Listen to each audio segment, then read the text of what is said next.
कौन है பாஸ்டா கேனு என் தலைவன் திருச்சி வந்துட்டாடா. இவனை மட்டும் காரைக்கில் கொண்டு அனுப்புனா போங்க. பரிமலை எரிமலையா மாறுடா. எல்லாருமே ஏப்ரல் 30 ரிலீஸ் ஆன கரா படம் பாத்தீங்களா? தனுஷ் நடிச்சது. பார்க்காதவங்க முதல்ல போய் தியேட்டர்ல பாருங்க. நிறைய பேர் சொல்லுவாங்க படம் சரியில்லைன்ட்டு, ஆனா படம் சூப்பரா இருக்கு. இப்படி முட்டு கொடுத்து பேசுறியா நீ தனுஷ் ஃபேனான்னு கேட்டீங்கன்னா நான் தனுஷ் ஃபேன்லாம் கிடையாது. படம் பாத்தீங்கன்னா ரைட்டிங் வைஸா ஸ்ட்ராங்கா இருக்கு, அதனாலதான் நான் சொல்றேன். தனுஷ் அவரை பத்தி சொல்ல தேவையில்ல, அவரோட ஆக்டிங்லாம் சூப்பராவே இருந்தது. அண்ட் நம்ம KS ரவிக்குமார் சார், அப்புறமேட்டு MS பாஸ்கர், இவங்க ஆக்டிங்ல பிச்சு எடுத்துட்டாங்க.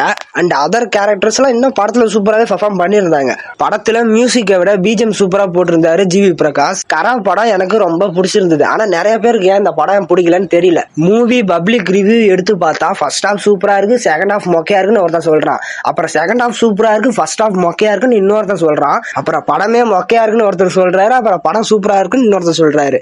ஒரு மிக்ஸ்டு ரிவ்யூ தான் வாங்கிட்டு இருக்கு மொத்தத்துல ஆடியன்ஸ் மத்தியில இந்த படம். முடியல தலைவரே. ஆனா இந்த படம் பொதுவாகவே எல்லாருமே கொண்டாட வேண்டிய படம் தான். ஆனா ஏன் அப்படி பண்றாங்கன்னு தெரியல. படம் நல்லா இல்லை ப்ரோ.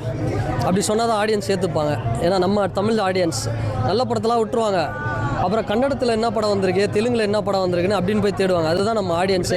விக்னேஷ் ராஜா இந்த படத்தை சூப்பராகவே எடுத்திருக்காருன்னு சொல்லலாம், குறை சொல்ல தேவையில்ல. படத்தோட பட்ஜெட் பார்த்தீங்கன்னா ஒரு 100 கோடி சொல்றாங்க. ஆனா பாக்ஸ் ஆஃபீஸ் கலெக்ஷன் பார்த்தீங்கன்னா இப்பதான் ஒரு 40 கோடிக்குள்ளேயே வந்திருக்கு. நான் இந்த கரா படம் ரிலீஸ் ஆனா ஃபர்ஸ்ட் டேவே தியேட்டர்ல போய் பார்த்தேன். என் கூட பார்த்தீங்கன்னா ஒரு 40-50 பேர் தான் தியேட்டர்ல இருந்திருப்பாங்க. அவ்வளவு கம்மியா தான் இருந்தாங்க பீப்புள்ஸ். நைட்டு 9 மணி ஷோ தான் போயிருந்தேன். ஒருவேளை அதனால கூட கூட்டம் வரலன்னு நினைக்கிறேன். நைட் ஷோவா இருக்க காரணத்தினால நிறைய பேர் வரலன்னு நினைக்கிறேன். எனக்கு இந்த படத்துல எந்தெந்த சீக்வன்ஸ் எல்லாம் பிளாஸ்டா இருந்ததுன்னு பாத்தீங்கன்னா ஃபர்ஸ்ட் ஒரு 15 நிமிட்ஸ், அதுக்கப்புறம் இன்டர்வல் சீக்வன்ஸ், அப்புறம் கிளைமேக்ஸ்ல வர சீன்ஸ் எல்லாம் கன்ஃபார்மா எல்லாருமே ஒரு டைம் போய் இந்த படத்தை தியேட்டர்ல ஜாலியா பார்க்கலாம் தான். அவன் சொல்றான் இவன் சொல்றான்னு இந்த படத்தை தியேட்டர்ல போய் பார்க்காம இருக்காதீங்க. நான் சொல்றேன் கன்ஃபார்மா போய் பாருங்க. டேய் என்னடா டயலாக் இது? எவன் எழுதி கொடுத்தானே அது இப்படி பேசிட்டு போறான்? இந்த வீடியோ பிடிச்சா சேனலை சப்ஸ்கிரைப் பண்ணி லைக் பட்டனை தட்டி விட்டுருங்க. அப்புறம் முடிஞ்சா ஒரு 10 பேருக்கு இந்த வீடியோ ஷேர் பண்ணி விடுங்க. அப்புறம் கமெண்ட்டும் பண்ணி விட்டுருங்க.